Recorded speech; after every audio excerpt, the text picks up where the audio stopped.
Alright, so as you can see from the title of the video, on this one I want to show you guys what my version of basically what we call or what people call a Amphipod Hotel. So I've actually got this idea from other videos. This is not my idea.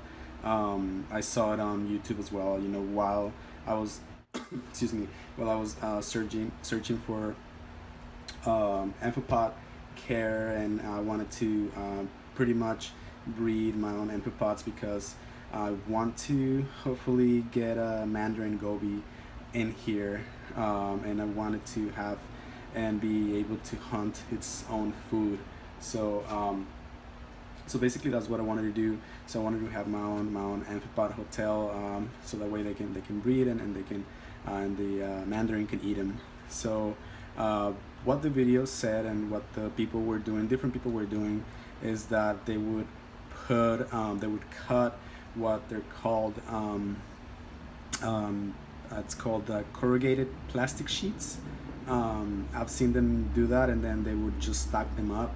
And basically, what that is a it's like a piece of what it looks like cardboard, but it's made out of plastic. So it's a sheet that's layered on top of each other, and in the middle, and I'll show you right now. In the middle, it has holes or like tunnels.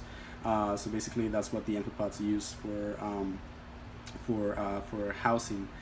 They use that as a shelter, and they reproduce and they live there and stuff like that. So what they do is that anytime they need any amphipods, they just shake those the into the aquarium, so they'll get some out of them.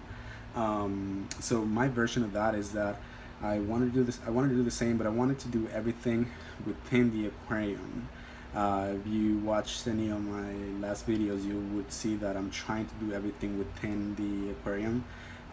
So I also have some Chaeto or Chaeto, however you want to call it, basically macroalgae, to also host some amphipods. I've seen some on the rocks, some small, some bigger ones, but I still don't think I have enough to support a fish like a mandarin, and then also the only fish I have, which is the yellowtail damsel. It eats a lot of them as well. So I wouldn't have that damsel. If I do get a mandarin, I would just have the mandarin by itself, and that's it, because otherwise they would compete with food. But anyway, let me try and see if I can show you. I'm gonna move the camera really quick. See if I can show you what I did. So basically, what I've done, and as I move the camera, you guys will see what I've done is that. Oh, here comes the shakiness. What I've done is that I stacked them up as well as I saw in the videos, and you can see back there I have little enclosures of the Chaeto. I keep them in there just so they don't basically float around and get on the power head or anything. I'm gonna focus this. Try to focus this. There's by the way, that's the only crab I have left. I've had 6 since I started my aquarium, which was like probably almost like 9 months ago or something like that, and I only have 1 left, and it just changed shells today into that new one. So he's trying that one out, still getting used to it. But anyway, that is what I've done, and I don't think there's any in there yet. I've been checking, but that's what I've done. I cut a few of them. There's 4 of them. I don't know if 1, 2, 3, 4. Yeah, that's not the reflection. There's 4 of them on this side, and then on this other side I have again with the shakiness.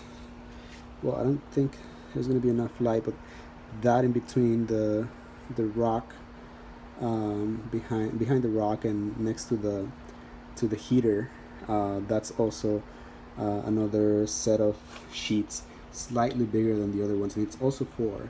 I ordered those from from Amazon, not Amazon, actually from eBay. They were like $2, and for 2 of them, which were way bigger. So I cut them to fit them and kind of make them blend in the background with my black background. So the idea again is to have everything within this 6-gallon nano aquarium. You can see the other ones. It's also 4, but the other one's kind of more in. And I have another piece of little ball of Kato in there. I'm putting more actually. I bought a couple frags of algae, of macroalgae, red macroalgae, and to add them up to my aquarium. Also to host, let me just get this camera back in place. Just 1 second. Anyway, thanks for bearing with me. Again, I won't be editing this heavily. I probably won't cut or anything, so I apologize for all the shakiness or anything. I just, again, I've addressed this in my last video, so I don't want to spend too much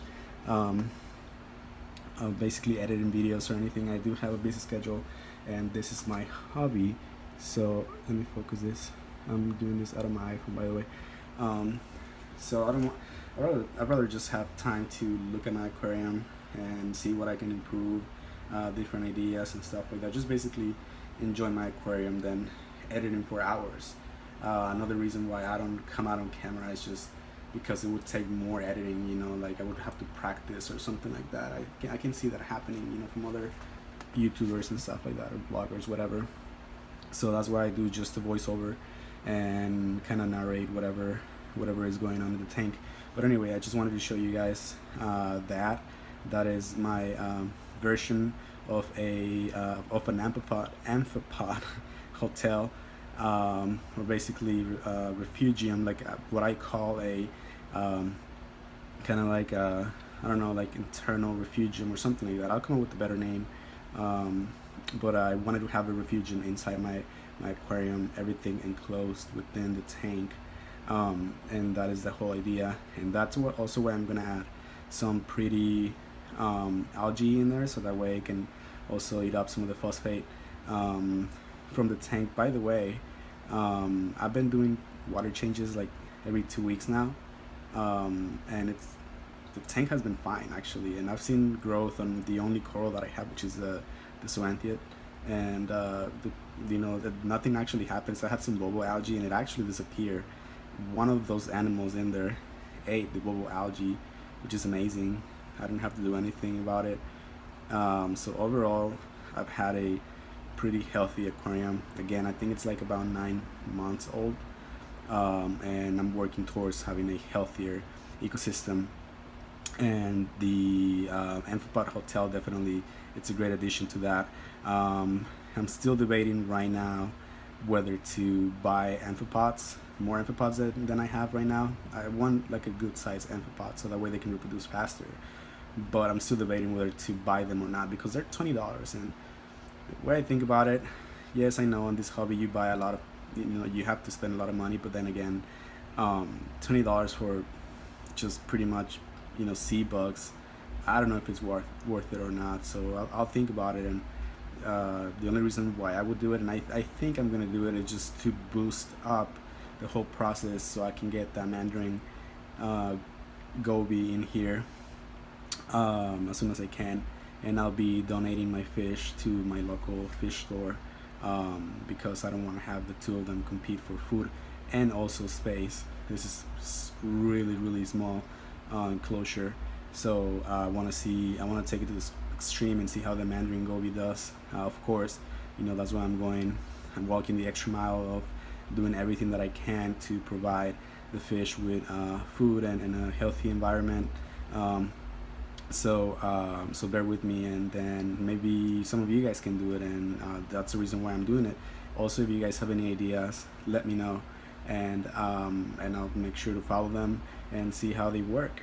Alrighty, but that was it for today. I just wanted to show you guys that, and then also I'll show you guys when my macroalgae arrive. I bought 2 types of algae. I forgot the names, but I'll show you when they get here. Alrighty, thank you very much. Bye bye.